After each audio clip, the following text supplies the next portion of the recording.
there may be some violence, but I still don't see that there needs to be. Because if the people can present the concept of trust to enough of their community and to enough of the politicians and to enough of the police, I mean, go to these public meetings. There's got to be public rallies. I mean, you're going to see a lot of rallies about this, folks. This is the removal of gun rights from the American people. This is a huge thing. So you're going to see so many rallies. But at a lot of these rallies, what you see is people just shouting rhetoric, waving their fist at the government. We demand you don't do this and we demand that, but they don't have any positive action plan except go home and buy ammo and lock your doors. And that is no action plan. What you need to do is to be able to present these people with an action plan, and this plan comes from an understanding of trust, from an understanding of what a trust agreement is, from an understanding of fiduciary trust, from understanding that this is what your Declaration of Independence and Bill of Rights and Constitution demands you do, and that what you are doing is protecting the country. The government has to be brought into line. It has to be reined in. You cannot allow it to continue to be as out of control as it is. And if the single shooting thing is even true, if the whole official story about Connecticut is true, well, that is a result of the American society that the government has allowed to be created by placing people in a state of scarcity, by promoting violence the way they do, by doing everything that America has done to subjugate and divide and control its society, by brainwashing people with television, by giving people a false perception of reality. All of it is a result of government corruption, every single one of them. I mean, any corporate crime that's carried out that anybody gets away with anywhere in the world, in any country, is a result of government corruption, folks, because it is legislation enacted by governments which allow the corporate rape of the planet to continue. That's the way it works. And that's on the corporate side of things, but it also works in regard to street crime and the crimes in our society, because all of these crimes exist because of the system that's been set up by government. The monetary system, which places people in a state of scarcity so they need to go and steal and rob from others and exploit the people around them. Prostitution, criminal behaviour, greed, abuse of power, all of these things come from a result of a corrupt money supply which is implemented by government. People who would go and perform random shootings, such as Adam Lanza, if he is indeed the killer, which I doubt very much. But people who would do this, do so because of the result of the society, the education system, and the entire environment of scarcity and fear-based mind control that the government has set up. The government is in breach of trust, folks. And I believe that this is how this problem can be dealt with, because this attack against the American Second Amendment, the fact that the crime even happened to begin with, the fact that the American society has got so out of control, the fact that the media lies to the people, the fact that there's fluoride in the water, the fact that the government has imposed this monetary system which has created so much poverty and scarcity, the fact that there are tent cities, the fact that there is the largest jail population on earth in the United States, indicates that the American government is clearly in breach of trust, and this matter has to be dealt with by the American people. You see, the government knows the people are waking up to this now, and that is why they've instigated this attack against the American Second Amendment rights. And they've done it right at the right time, folks. They've done it right when everyone was expecting this big moment of change at the 21st of December 2012. And so a lot of people have gone into a state of distraction and depression, and they're not paying attention. And it's also right around Christmas time, so a lot of people are just distracted with Christmas and they're not paying attention. They've done it at exactly the right moment. They've done it right when all the war posturing with Iran and all the situation in the Middle East is reaching a head, and they're doing it because they need to remove the guns from the American people, because they need to ramp up this global war effort, and they need to work very hard at dispossessing the people of Earth. And that's what we're seeing, folks, right across the globe. It's happening here through carbon tax. It's happening in Afghanistan and Iraq through war. It's happening in Africa through starvation and marginalisation. It's happening in England via austerity measures, and throughout Europe via austerity measures and crashing of certain European economies.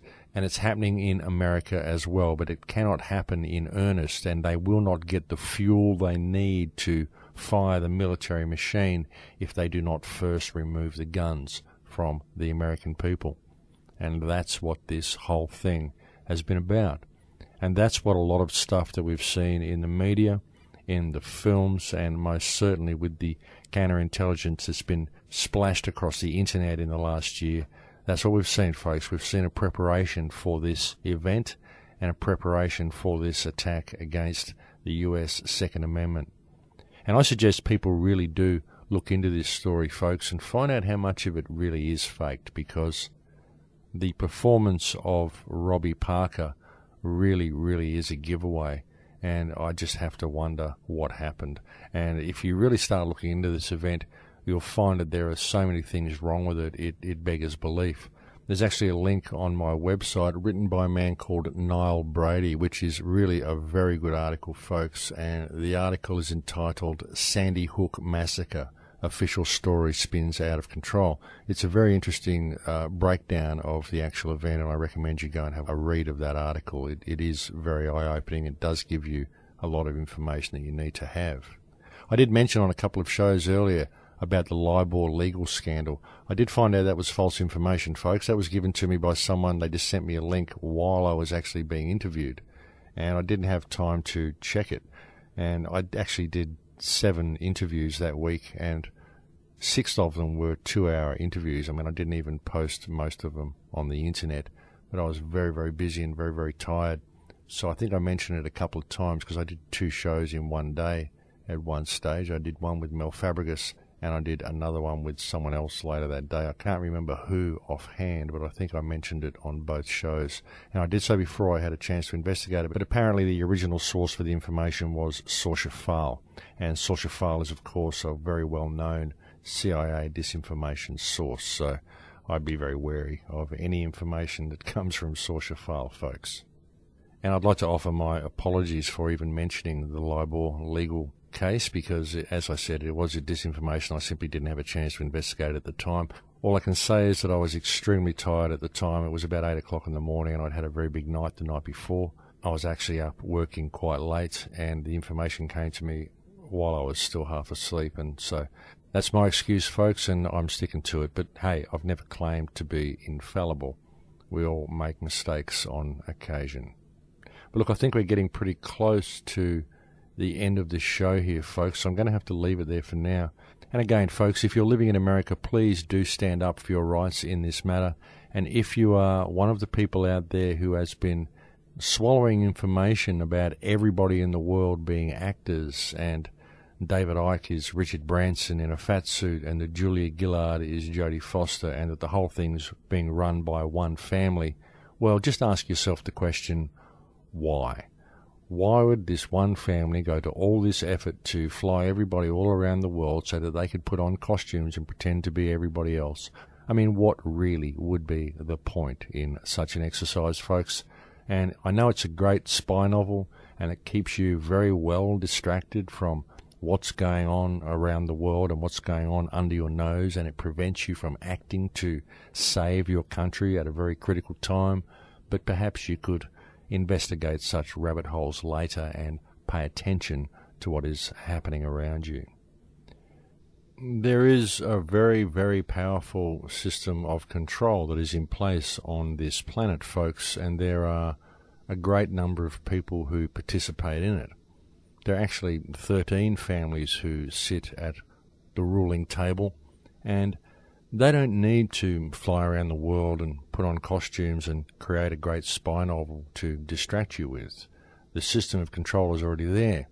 What is needed is to recognize the solutions to this system. And the real solution is for people to understand the power that they each individually have, and to simply pay attention to what's going on around them, and pay attention to the people around them, pay attention to their community, pay attention to the wants and needs and the perspective of others, because all of these things are important. Your wants and needs and your life and your quality of life and your validity in the eyes of others is important to you as it is important to those around you.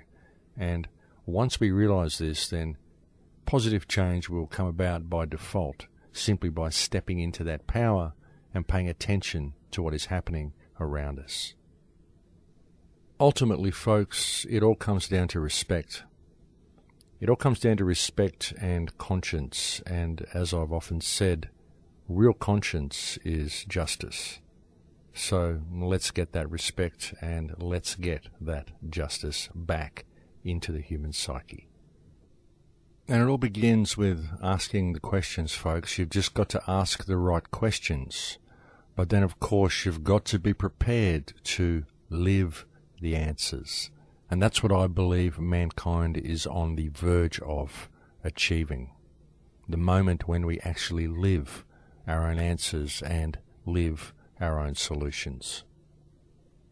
So thank you for joining me on the show today, folks. Thank you again to anybody who has ever helped out with the Crow House. If you can ever do so, it's very much needed. I hate asking for donations, but I simply can't help it, folks, because I think we're all facing these austerity measures at the moment, and it's very difficult. I've actually got to move from where I am. I've been here for 3 years, but the place has been sold, so I also have to find some new accommodation. So things are going to be a little bit touch and go for the next month or two for me, but we'll just see how we go, and I'll keep up with the shows as much as I can. But again, thank you for spending this time with me today. I'm completely out of time now, and I will have to leave it there. I'll be speaking to you again next week, which will be 2013. Please take care until then and have a safe New Year's Eve. I look forward to speaking to you next week in Lakesh.